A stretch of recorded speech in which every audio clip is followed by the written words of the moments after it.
Allez, on fait le top 3 pour les gérants super. Alors là, c'est de la résilience à fond. Romain Burnand, moins 11,2%. Frédéric Rosier, moins 12,2%. Pierre Chang, moins 12,5%. Ça fait quand même très bizarre, je vous l'avoue, de présenter un top 3 avec des performances les meilleures qui sont toutes inférieures à 10%.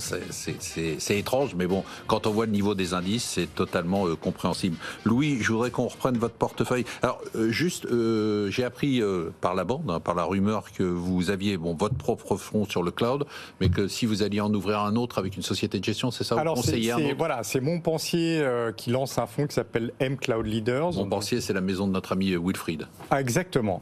Très bonne maison, Galant. avec des gens de très grande qualité. Donc, ils ont trouvé la thématique extrêmement intéressante. Ils n'avaient pas les compétences en interne. Ils ont voulu un fonds qui est plus vers les entreprises plus leaders, avec, on va dire, en moyenne des marges de 20%, là où notre fonds est plus sur les boîtes d'hypercroissance avec des marges en moyenne de 10%. Et je pense que c'est quelque chose qui va être très intéressant à piloter. Vous voulez pas faire un fonds cloud avec... Non, mais moi, je suis client de son fonds. Ah, d'accord. Ils sont copains, eux. Alors, on y va. Alors, Louis, je vous donne votre portefeuille, vous me dites ce qu'on fait. On a du CrowdStrike. Alors, on va garder tout. Alors, je dis quand même tout pour les gens qui suivent. Datadog, on a du Snowflake, on a du Bill.com, on a du Cloudflare, on a du HubSpot. Donc on garde tout, si j'ai bien entendu. Alors on garde tout et il vous est paru assez évident que ça a été très difficile pour ces entreprises cette année. Moi je pense que le marché a corrigé des excès passés avec un excès additionnel. Je prédis un gros rebond de ces valeurs-là dans les 12-18 mois. Parce qu'elles sont très significativement, vous voyez, quand je parlais de poche, alors la résilience est liée puisque ce sont des entreprises qui accompagnent la digitalisation des entreprises et elles ont des croissances de chiffre d'affaires et de profit. Faire un spectacle à deux, là. Oui, les frères Zapata. et des croissances de profit. Je sais que vous aimez les profits qui sont significatifs.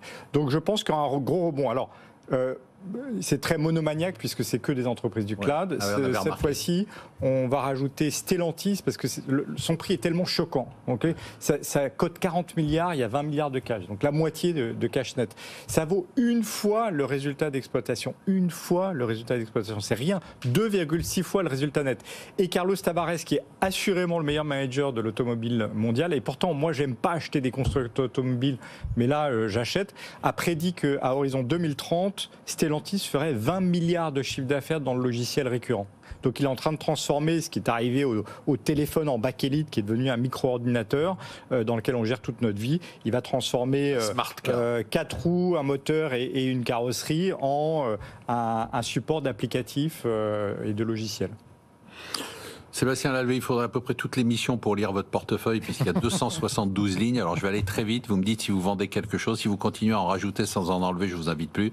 Soitec, Selectis, CGG, Calray, Groupe Gorgé, Equasens, Reward Media, Technip Énergie, Médian Technologies, SMCP, Believe, Lumibird, Xilam, Ubisoft, Vallourec, Wadian, Séché Environnement, Nexans, Soprasteria. On me dit pas comment. C'est un bon fond, ça. Je pense que...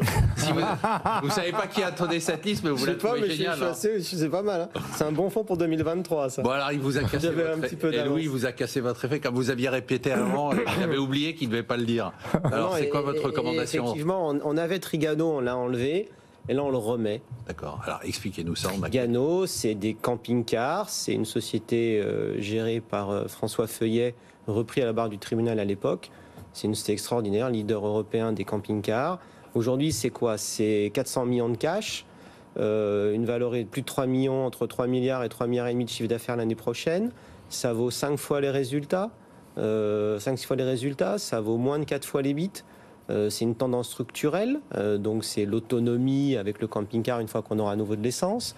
Ça correspond à un vieillissement de la population.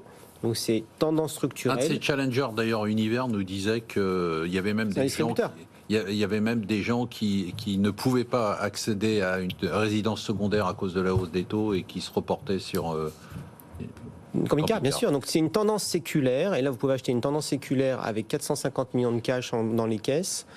à 5 fois les résultats. Donc il ne faut pas hésiter.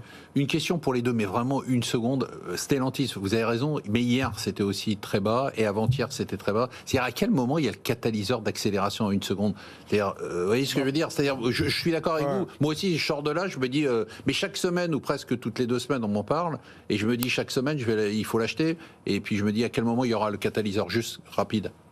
Le jour où le marché sera moins sur la psychologie collective et la liquidité reviendra sur la microéconomie. Ce jour-là viendra, mais je ne peux pas vous dire. C'est vraiment ça qui va être le driver. À ce moment-là, les gens, quand les résultats vont monter... Parce que ça paraît tellement évident, vous comprenez? Ça paraît tellement évident qu'on se dit, mais pourquoi tout le monde l'achète pas? Parce que le moteur des marchés aujourd'hui n'est pas sur les fondamentaux.